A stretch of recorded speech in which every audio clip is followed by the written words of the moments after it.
Okay, and welcome back to this continuing special coverage of your election 2020 special, right here on the Riley King Network. I'm Riley King. I hope you enjoyed your commercial break, and welcome back to this special coverage. Let's take a look at the map of the United States and the projection board right now.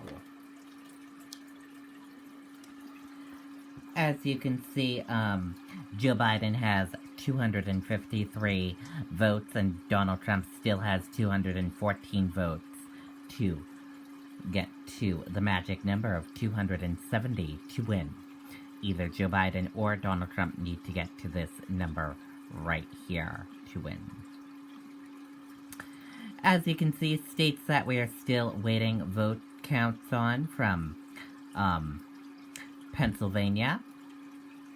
And as you can see, this is how many Joe Biden has, and this is how many Donald Trump has. We're still waiting information from North Carolina, results from North Carolina, nothing yet from there. Georgia we're still waiting on. Arizona we're still waiting on. Nevada and Alaska we are still waiting on, we can tell you that. So, those are the areas that we are still waiting on and seeing.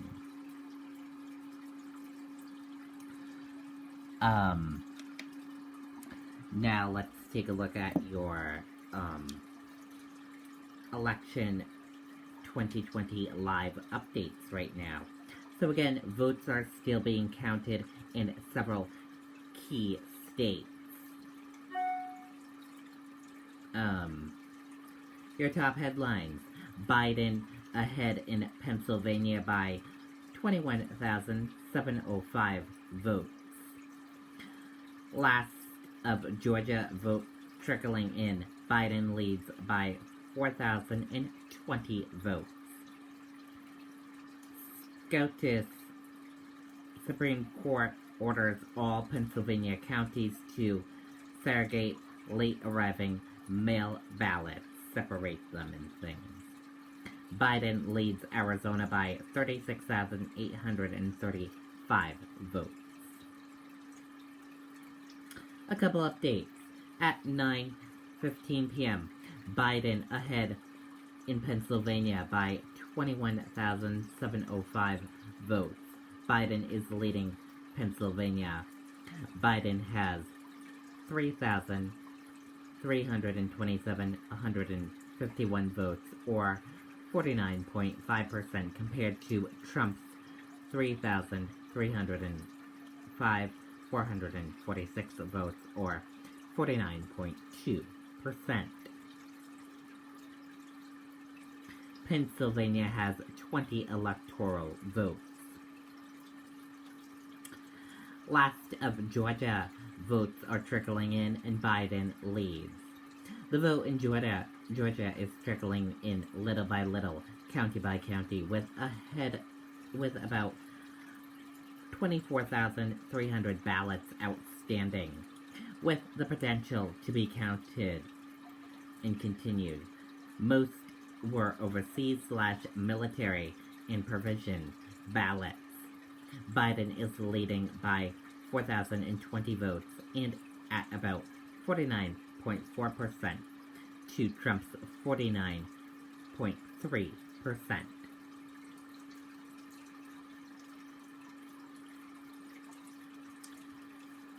The Supreme Court orders all Pennsylvania counties to separate late arriving mail ballots. Supreme Court Justice Samuel Alito issued an order Friday night requiring that all Pennsylvania county borders of election to segregate late arriving mail ballots, which are being challenged by Pennsylvania Republicans. The order enforces guidance previously issued by Pennsylvania Secretary of State, which said that all ballots received by mail after 8 p.m. on November 3rd to be separate and kept in secure and safe and sealed containers, separate from other voted ballots. and that all such ballots, if counted, be counted separately according to Altino's order. The justice noted that neither the Republican Party of Pennsylvania nor Bookerver has been able to verify that all voters are complying with the Secretary's guideline, which it is alleged is not legally binding on them.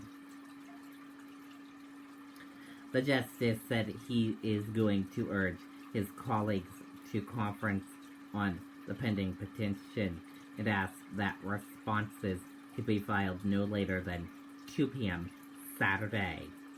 The Supreme Court has twice upheld a 3-day extension of the filing deadline for mail-in ballots in Pennsylvania. On Friday, Pennsylvania Republicans sought an emergency order from the High Court mandating that late-arriving ballots not be counted. In it, they claimed that 25 out of 67 Pennsylvania counties haven't indicated whether or not they are abiding by Bookerver's guideline.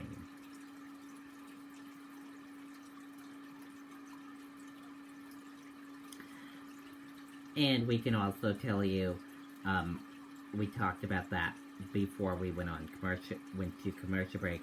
Nevada judge denies GOP motion to halt signature machine and change absorption rules. We talked about that earlier. How a candidate can get to 270 for that magic number to win the presidency. Let's take a look.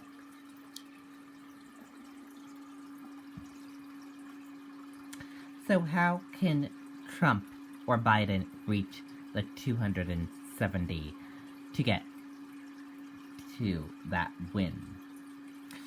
So for Biden has 253 votes. 2 from these 4 states. 11 from Arizona, 16 Georgia, Nevada, 6 or North Carolina, 15 or Pennsylvania, 20.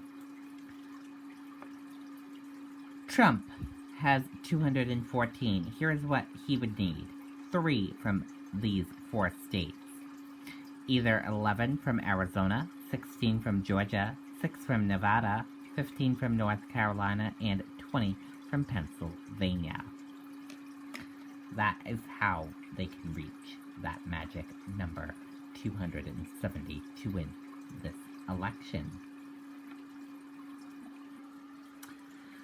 And now let's take a listen to some ABC News coverage right now. From Philadelphia at this time. And George, just to give you a sense of the mood that's happening here in Philadelphia, we have seen several marches, these Count Every Vote marches here in the city over the last several days. There is expected to be a rally here on Independence Mall that is supposed to happen tomorrow. People are very adamant. They want to make sure that their votes are counted. There's been some dispute over those mail-in ballots that come in after Election Day that were postmarked on Election Day. They're being held. They're coming here to show that they want those ballots that were sent in legally, and they are considered to be legal by the city still, even though they're being segregated and put on hold till a court decision can be made on them. They want them to be counted. And you have to remember, George, this is the place that democracy started here in our country. It happened in that building right behind us here in Independence Hall. And Eva, I know, as you said, we're still waiting for new votes to come in from Allegheny County, but in the last hour or so, we did get some new votes from the Philadelphia suburbs. I have not seen those new numbers as of right now, George. I apologize. I apologize to you. We just got an email here. It shows it's Biden's edge has gone up to about 27,000 right now. But as you said, we're waiting for new numbers from Allegheny and Pittsburgh as well. Eva Pilgrim, thanks very much. I want to bring in the Pennsylvania Attorney General, Josh Shapiro. He's coming back with us again tonight. General Shapiro, thanks for joining us again this morning. I think we first talked on Wednesday morning. You said your kids were bugging you. When are we going to get a result? Are they still bugging you? George, they're still bugging me, but we're getting closer. Look, clearly the ballots are being counted, and importantly, nothing is stopping that. You know, we just got late word, George, from the Supreme Court of the United States, where the Trump campaign tried to go to again to stop the counting of some ballots. This is their third attempt to go to the United States Supreme Court to stop the ballots. Not only did they not intervene again, but Justice Alito ordered each of Pennsylvania's 67 counties to count all of the votes, including those that were mailed prior to the close of Election Day, but not received until Wednesday, Thursday, or today, Friday, after the election. So yet another significant legal decision that allows the counting to continue. And I assume that part of the reason you're taking this extra care is to provide a solid defense against any future legal challenges. Look, you never know what legal challenges are going to come. I can tell you we're prepared. There were 6 challenges to our election laws prior to Election Day. We went 6-0. We guarded and protected every legal vote and voter here in Pennsylvania. And if we need to do it again and again and again, we'll do that. The bottom line here is, George, as I've been saying for months, we're going to secure, protect, and count these legal votes. And that's exactly what's happening here in Pennsylvania. And what's your sense of how far along we are, how much longer it's going to take? I think you've heard the counties that are reporting somewhat more quickly. I realize it's slow for folks, and I get that. There's some number of these ballots left. The Department of State can give you the official number. But my sense is that they're going to have the bulk of these done tomorrow based upon the comments that have been coming from the officials, particularly in our 2 biggest regions, Allegheny County and Philadelphia County, where there were still some number of ballots left. And finally, can you give us a simple explanation of what's at stake with these so-called provisional ballots? Yeah, I think we got to caution not to make too big of a deal about this, right? The Secretary of State's office, I believe, said that there were roughly 100,000 provisional ballots. So this is when a voter shows up at the poll and maybe a piece of paperwork is out of order, or perhaps they ordered a mail-in ballot, never got it, and wanted to come and vote on Election Day. Well, in order to make sure that that person, say, isn't voting twice or violating the rules or what have you, they cast what's called a provisional ballot. And then in those counties, they go back and they determine whether or not it's a valid ballot. That's the process that is now going to be underway. Folks have tried to figure out, well, which way are these provisional ballots going to split? Obviously, I have no idea how those folks voted, but George, let me sort of lay this out to you based on history.